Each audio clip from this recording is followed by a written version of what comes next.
درخواست کی ہے کہ آپ ان کے لیے دعائے صحت کے لیے اللہ تعالیٰ سے دعا ہے اللہ تعالیٰ ان کو بھی صحت و تندرستی نصیب فرمائے. اور ہمارے بھائی نے یہ ابھی 11 بجے ان کے چچا کا انتقال ہو گیا ہے, عبدالواجد بھائی نے ان کی مغفرت کی دعا کے لیے کیا ہے. صفائیوں سے اللہ تعالیٰ سے دعا ہے کہ اللہ تعالیٰ ہمیں نیک اعمال کی توفیق دے اور اللہ تعالیٰ ہم کو جب تک دنیا کے اندر زندہ رکھے دین اسلام کو قائم رکھے. اور جو لوگ اس دنیا سے جا چکے ہیں اللہ تعالیٰ ان سارے لوگوں کی مغفرت فرمائے. جو لوگ پریشان ہیں ان کی پریشانی بھی دور فرمائے. جو لوگ بیمار ہیں اللہ ان کو شفائے دنیا نصیب فرمائے. اور ان کے جو لوگ انتقال کر چکے ہیں اللہ تعالیٰ بھی جنہوں نے درخواست کی اللہ ان کے گھر والوں کو بھی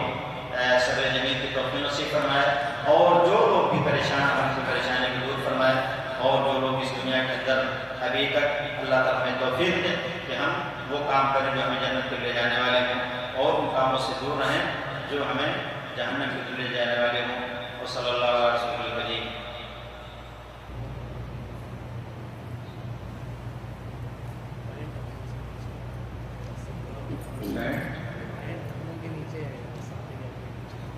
کوئی بھی چاہے پینٹ ہو یا عورتوں کا, عورتوں چونکہ مستثنا ہے,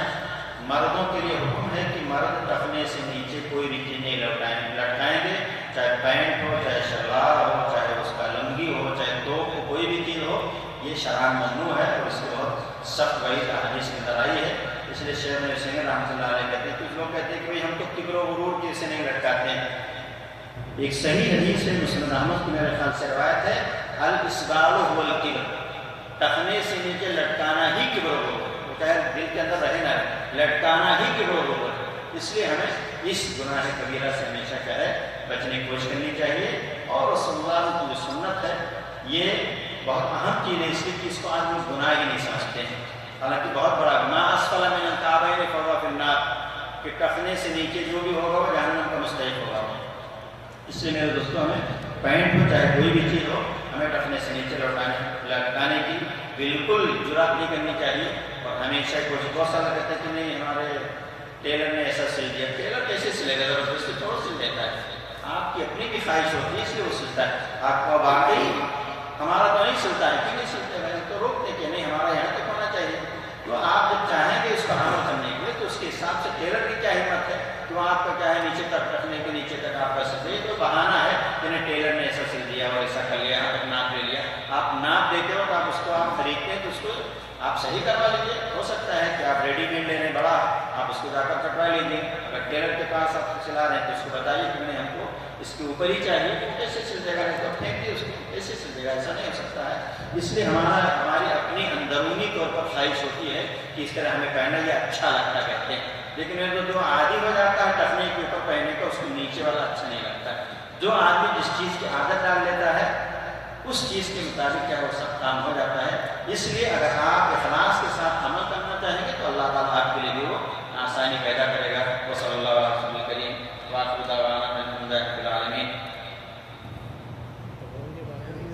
آپ صلی اللہ علیہ وسلم کے رشتے میں کچھ نہیں رکھتے ہیں. نبی کریم صلی اللہ علیہ وسلم نے یہ بتایا تھا کہ وہ آپ اپنی والدہ کی خدمت کے سے آ نہیں سکتے تھے, اور اس کے بعد کہا تھا کہ حضرت عمر رضی اللہ عنہ سے کہ اگر تمہاری ملاقات ہو تو ان سے کیا ہے دعا کی درخواست کرنا. صلی اللہ علیہ وسلم کریم وآخر دعوانا الحمد للہ.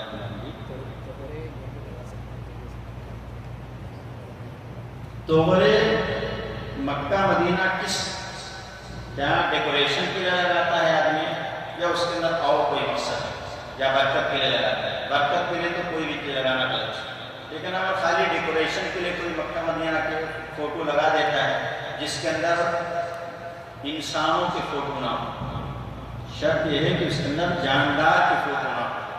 انشاءاللہ کوئی حرج. لیکن ڈیکوریشن کے اندر بھی فضول خرچی نہ کریں. آج بھی ڈیکوریشن کے توغرے اتنے مہنگے آ رہے ہیں, یہ صرف ایک کمائی کا ذریعہ لوگوں نے بنا لیا ہے. بہت ساری چیز چائنا سے بھی آ رہی, جاپان سے, ترکیہ سے, اور خاص طور سے ملکوں سے, خاص طور سے ہمارے پاس ساری چیزیں آ رہی. ایک بہت بڑا بزنس بن چکا ہے چونکہ, اس لیے کہ اس کے نام پر جذبات سے لوگ کھیل کر کے مکہ مدینے کا تو لوگ اثرت سے خریدیں گے اور ہمارا اچھا خاصا بزنس ہو جائے گا. اس لیے ڈیکوریشن کے اندر بھی ہمیں کیا ہے احتیاط کرنا چاہیے ان ساری چیزوں سے. صلی اللہ علیہ وسلم کریم وآخر دعوانا الحمد للہ رب العالمین. السلام علیکم ورحمۃ اللہ. کل کے لیے ضرور آپ لوگ حاضر ہوں, اور محسن بھائی کے پاس لکھا دیں کہ زیادہ بہتر ہوگا. بھائی سے ایک سوال ہے میرا. جی. ہم جب قبرستان جاتے ہیں اپنے قبر والوں کو مردوں کو سلام ڈالتے ہیں تو کیا وہ ہمیں جواب دیتے ہیں؟ دیکھیے سلام جو ہوتا ہے کچھ تو جواب دینے کے لیے، کچھ ہے کہ دعا ہوتا ہے. تو یہ ہم قبرستان میں جا کر دعا کرتے ہیں، وہ ایک دعا ہے ان کے لیے، وہ جواب نہیں دیتے ہیں. اس لیے کہ قرآن خود کہتا ہے کہ وہ بول بھی نہیں سکتے قیامت تک. اب ان کو پکارتے رہو تو سنتے نہیں ہیں، اور جو سنتے ہو مخصوص حالات کے اللہ کے رسول نے بیان کر دیا کہ فلاں فلاں اس میں سنتے ہیں، بقیہ اوقات کے اندر وہ سنتے ہیں. ان کا لن تسمع من فی القبور، آپ ہرگز نہیں سنا سکتے ان لوگوں کو جو قبروں کے اندر. اسے مرنے کے بعد کوئی سنتا بھی نہیں ہے اور نہ کوئی جواب دیتا ہے. یہ ہماری طرف سے ایک دعا ہوتی ہے جس کا جواب دینا ضروری نہیں ہے. جیسے کیونکہ ہم سلام ایک ہوتا ہے سلام کرتے وہ جواب دیتے ہیں، اور مردوں کو جو ہم سلام کرتے ہیں السلام علیکم جو کہتے ہیں وہ اس عقیدے کے ساتھ کہ ہم کو دعا سکھائی گئی ہے ان کے لیے دعا کہ اللہ تم کو سلامت رکھے. اپنی کہتے ہیں صلی اللہ علیہ وسلم. تسبیح نماز والے آپ نے ذکر کیا جی. اس حدیث میں مطلب وہ صحیح ہے؟ کون سے؟ تسبیح نماز والا صلاۃ التسبیح کے اندر بہت سارے علماء کا اختلاف ہے. سعودیہ کے سارے علماء اس کو کہتے ہیں کہ غلط ہے، لیکن شیخ البانی رحمۃ اللہ علیہ اور حافظ ابن حجر رحمۃ اللہ علیہ اور کچھ لوگ جو کہتے ہیں کہ وہ اتنی زیادہ روایتیں ہیں ان کے نزدیک کو حسن، ان کے نزدیک کو کہتے ہیں کہ اگر کوئی عمل کرتا ہے تو ہم روک نہیں سکتے، کر سکتا ہے. لیکن سعودی کی جتنے علماء ہیں اس لیے یہاں کی کتابوں کے اندر آپ کو صلاۃ التسبیح کافی نہیں ملے گا. مطلب لوگوں کو روکنا نہیں روکنا غلط. کچھ علماء اس کی صحت کے قائل ہیں، جیسے علامہ البانی رحمۃ اللہ علیہ شیخ حافظ ابن حجر کو بھی انہوں نے باقاعدہ رسالہ لکھا جو مشکات کے آخر میں ہے، باقاعدہ اسی کو بیس بنا کر کے شیخ البانی رحمۃ اللہ نے بھی کہا ہے. لیکن یہاں کے اکثر علماء، سارے علماء یہاں کہیے کہ اس کو کیا ہے نہیں مانتے ہیں، کہتے ہیں کہ یہ حدیث صحیح نہیں ہے، اس لیے کہ ایک نئی طریقے کی نماز ہے، اس کے اندر نیا ایک طریقہ اس کے اندر ذکر کیا گیا ہے. تو بہرحال یہاں کے علماء کا اکثر علماء کا یہی فتویٰ ہے، اکثر نہیں بلکہ سب کا، کہ صلاۃ التسبیح صحیح نہیں ہے. لیکن جو لوگ اس کے قائل ہیں وہ علامہ البانی رحمۃ اللہ علیہ کی بات پر جو ہے عمل کرتے ہیں، اور دوسرے کچھ علماء اور بھی جن کے اوپر عمل کرتے ہیں. اس لیے اگر کوئی کر لیتا ہے اس کے ہمیں شوق نہیں، اس کی ترویج نہیں کرنا، لیکن اگر کوئی پڑھتا ہے تو میں سمجھتا ہوں کہ ہمیں اس کے اندر زیادہ سختی نہیں کرنی چاہیے. روکنے کے لیے بہتر ہے کہ نہ پڑھیں. ہم بہتر میں نہیں کہہ سکتے ہیں، بہرحال اس کی جگہ نہیں بول سکتے ہیں. مولانا صاحب اگر کوئی کافر یا کوئی شیعہ یا کوئی مشرک مسلمانوں کو رمضان میں افطار کی دعوت دے تو کیا اس کو مسلمانوں کو جانا چاہیے اس کی دعوت میں؟ افطار کھا سکتے ہیں، افطار ضرور بھی کرائے تو افطار کے لیے تو کیا غیر مسلم اگر افطار کرے تو، لیکن ہم کو بچنا چاہیے تاکہ ہمارا جو روزہ ہے وہ کس چیز کا کھلا رہا ہے پتہ نہیں کس چیز کا ہو. تو کوشش یہ کرنی چاہیے کہ ہمیں اپنے مسلمان بھائی، لیکن جائز ہے اگر کوئی افطار کراتا ہے آپ کا ساتھ میں رہتے ہیں وہ کبھی کراتے ہیں تو جا سکتے، کوئی مشکل نہیں. یا کوئی محرم کے مہینے میں حلیم بھیجے تو نہیں، وہ الگ چیز ہے، یہ الگ چیز ہے، وہ الگ چیز ہے. کسی تہوار سے اس کا تعلق ہے تو اس کو ہمیں نہیں کھانا چاہیے.